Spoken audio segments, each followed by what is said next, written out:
there, welcome to my art studio. Today I want to talk about one of the most requested painting topics, that is how to paint reflections in water. It is something that so many of you have asked me about recently, and I've noticed quite a few common mistakes that I see crop up a lot. So today I'm going to show you how to avoid those mistakes, but also how to create more realistic reflections. Now the first thing to remember is that water just reflects what's around it. A reflection is simply a mirror of what's above it. So you're basically looking for the same colours and similar shapes to what's around the water. Now the difference in that is that the reflection will usually have a slight distortion, but we'll go more into that in a moment. My biggest tip that I could give you with painting reflections is to use a flat edge brush. This is that square shaped brush with those crisp edges, crisp corners. And I use this all the time if I need to paint a reflection because it naturally creates that horizontal stroke that water needs. A mistake I often see is people blending the reflections. And actually, when you look at a true reflection, those edges are quite sharp and crisp.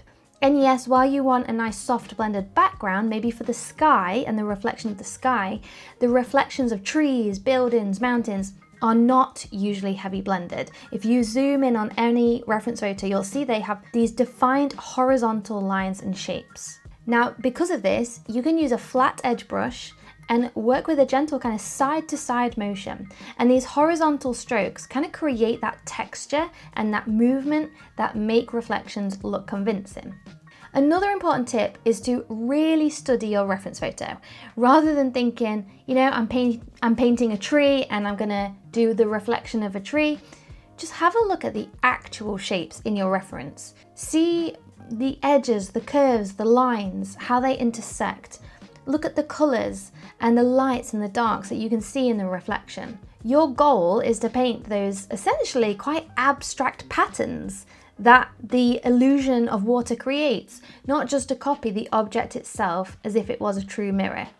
Now, a really important part of this as well is perspective. Perspective plays a huge role in water because as reflections move further into the distance, they also become more compressed. The shapes become more compressed. So your horizontal strokes should appear flatter and the subject kind of more squashed together.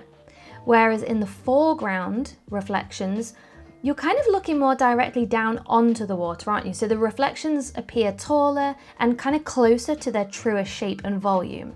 So simply adjusting how compressed or stretched your reflections are can really create this wonderful sense of depth into your painting as you go further back into the distance.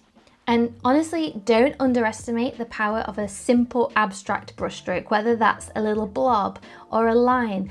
Sometimes just one single horizontal mark or little loose blob shape is far more effective than trying to paint every detail imperfectly, because you can sometimes lose that essence and vibrancy of the brushstroke. Now, painting reflections is really a lot about understanding your brush and also how to use that with confidence to get the shape that you need. And if you would like some extra guidance, I've created the ultimate brushwork pack. This includes a Brushwork 101 video where I walk you through the essential brushes every artist should know how to use and how to feel confident using them.